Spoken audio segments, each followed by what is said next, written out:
Hey everyone, ready to dive in. Today's deep dive is curated just for you. Oh, this is going to be good. We're talking about George Michael. You mean like Faith George Michael? That's the one. Specifically, we're looking at an article from Autostraddle. Cool. What's it called? Remember when they arrested George Michael for being gay? It's all about his arrest in 1998. 1998, for being gay. Yeah, for a lewd act in a Beverly Hills park restroom. Okay, I see where this is going. It's not just some old celebrity gossip, though. This goes deeper. Definitely. A lot has changed since the late 90s, but some things haven't. Exactly. It makes you think, have we actually come that far? Right. It's a good question. Let's start from the beginning. We all know George Michael Wham, huge solo career, global icon. A legend, basically. But there's this whole other side to his story. It's interesting how his image was so carefully crafted, especially back then. Right. The AIDS epidemic was still raging and homophobia was intense. So his management team, they went all out to present him as straight, to protect his career. The article even talks about this heterosexual, womanizing party boy image they pushed. All while rumors about his sexuality were swirling around constantly. Crazy how much effort went into maintaining that facade. It shows the really impossible situation LGBTQ plus artists were in back then. Like, coming out could mean career suicide. Especially during the AIDS crisis when fear and misinformation were everywhere. It was a scary time. And then, bam, the arrest happens in 1998. Headlines everywhere. I bet. The media loves a scandal. The article even quotes some of the headlines. What did they say? They were obsessed with the lewd act, all the salacious details. So disrespectful. They even misspelled his name. They called him George Michaels with an S. Ouch. Talk about adding insult to injury. It was like they were trying to turn him into a caricature. Totally. Focusing on the scandal instead of, basic respect for his privacy. Or even trying to understand the context of the situation. It shows how the media can really twist things, exploit them for views. And you know what? This whole ordeal forced Michael's hand. You had to come out publicly, right? Shortly after, yeah. During an interview.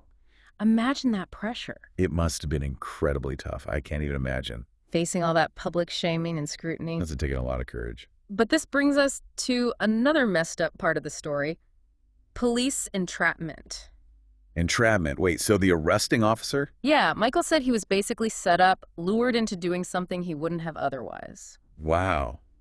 This wasn't just a random one-off incident, was it? No. Sadly, it wasn't. It was a tactic used against gay men. I bet it happened a lot. The article says that in the year before, the Beverly Hills police made 21 arrests for soliciting or engaging in lewd conduct. 21. Yeah, and get this, 2 of those arrests happened in the same park where Michael was arrested. The same park. It makes you wonder how many others were entrapped too. Exactly, and it wasn't just about the arrests, it was about targeting. Targeting gay men specifically. Yeah, in public spaces. Using the law as a weapon to punish their sexuality. It's so messed up when you think about it. Were straight couples being targeted this way? Of course not. It's such a clear example of the power imbalance at play. The police, they're supposed to protect everyone, not discriminate. Right. This case, it connects to a much bigger issue. Harassment and violence against marginalized communities, it's still happening. And it's not just a thing of the past. After the arrest and being outed. How did Michael handle it all? He turned to music. He processed it through his art. That makes sense. His song Outside, and especially the music video. Oh, yeah? They directly address what happened, even satirize it. He used his art to fight back. I love that. It was a form of resistance. But the public's reaction, I bet it was complicated. There was still so much homophobia. It's sad because it feels like the bigger issue, the entrapment, got lost. Completely overshadowed by the focus on Michael's sexuality. And that had to have a lasting impact on his career. Definitely. The article compares media coverage before the arrest and after. Yeah. It's a huge difference. It's like a before and after picture, but for his career. Wow. That's just sad. It makes you wonder how much his later work was ignored. Just because of this one event. But it goes beyond just George Michael. It does. It speaks to issues that are still relevant today. Bigger picture stuff. Makes you think. Yeah. It's like we're always dealing with these issues. Identity, sexuality, how we see each other. Public perception. It's a lot. And sometimes it feels like, are we moving forward at all? Right. 1 step forward, 2 steps back. It can feel that way. Exactly. But that's why these conversations are so important. Totally. Can't let these things fade away. Got to keep pushing for change. And George Michael's story, It's not just some isolated thing, right? No, it fits a pattern, how LGBTQ plus people have been treated. Historically and even now, it's about recognizing that discrimination. It's systemic. The article talks about how the arrest really hurt his career. Oh, yeah. I mean, he was huge. He was outselling Michael Jackson Madonna. Wow. But after his sales dropped, radio play went down. Seriously, that much. A lot. Shows the power of these societal norms, And how deep homophobia can be. Even for someone as big as George Michael. It really says something, even with all his talent, his appeal. Some people just couldn't accept who he really was. It reminds us that visibility and representation matter. For sure. When people are open, it challenges those norms, makes the world a little more inclusive. Speaking of being open, the article mentions how Michael addressed all this head on. He didn't shy away. Outside, that song. It wasn't just about the incident. It was a statement. He was calling out the hypocrisy, the people who were condemning him. That's powerful. There's a line in the article that really stuck with me. What is it? He handled it in what is possibly the best way anyone could, by just saying publicly, yes, I'm gay, and yes, I like to cruise, and going on with his life as best he could. Wow. That's defiant and empowering. He wouldn't apologize for who he was, how he expressed his sexuality. He stood his ground. Even when it would have been easier to just... Conform. Yeah, to give in to what people expected of him. It makes you think, how do we respond when public figures come out? It's a good question. Do we celebrate them or punish them for not fitting in? And how much has really changed since 1998? People still face backlash for being themselves. That's true. The article even compares the media frenzy then to what we call cancel culture now. Oh yeah, interesting. It's like we can be publicly shamed and ostracized. For our opinions, our actions. Right. And of course, there are times when people should be held accountable. For doing harmful things. Yes, of course.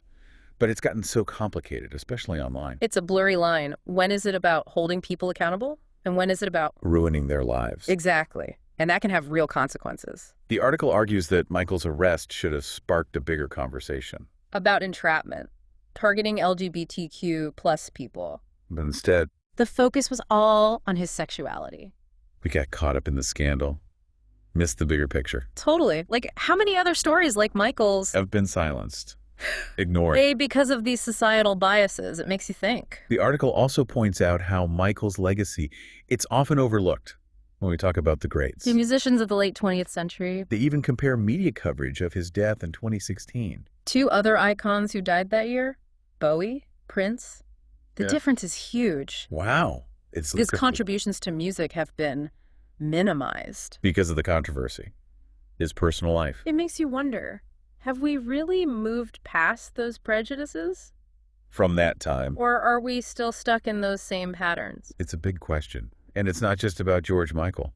It's about how we treat anyone. Anyone who's different. Anyone who challenges what's expected. Societal norms. It really makes you think about our responsibility, Making the world a better place. Yeah. More just. More equitable. We can't just sit around waiting. We got to be active, push for progress. Exactly. And sometimes that means looking back. At history. Yeah. Like this, George Michael. It's a reminder. Of how far we've come. But also how much further we have to go. A lot further. And it's not just about big societal changes. It's the little things, too. The everyday choices. Yep. Are we making spaces where people feel safe? To be themselves. Yeah. Are we calling out prejudice when we see it? These are the questions, Holding ourselves accountable. Yes, both individually and as a society. And using our voices. To amplify the voices of those who aren't heard. Yes, it's so important. And, with all the negativity around this incident. The arrest. Yeah. George Michael never backed down. He kept going. Making music, speaking out, living his truth. He didn't let it define him and his music. It still resonates today. For sure. This deep dive has definitely made me want to listen to his music again. Me too. There's something about music and art in general. It can be so powerful. Especially during tough times. It gives us solace, strength, connection. Helps us process things. Challenging our perspectives. Inspiring us. So what does all of this mean for us today? Besides listening to Faith on repeat. Right. Besides that, I think it encourages us to be more critical. Other than media. Yeah.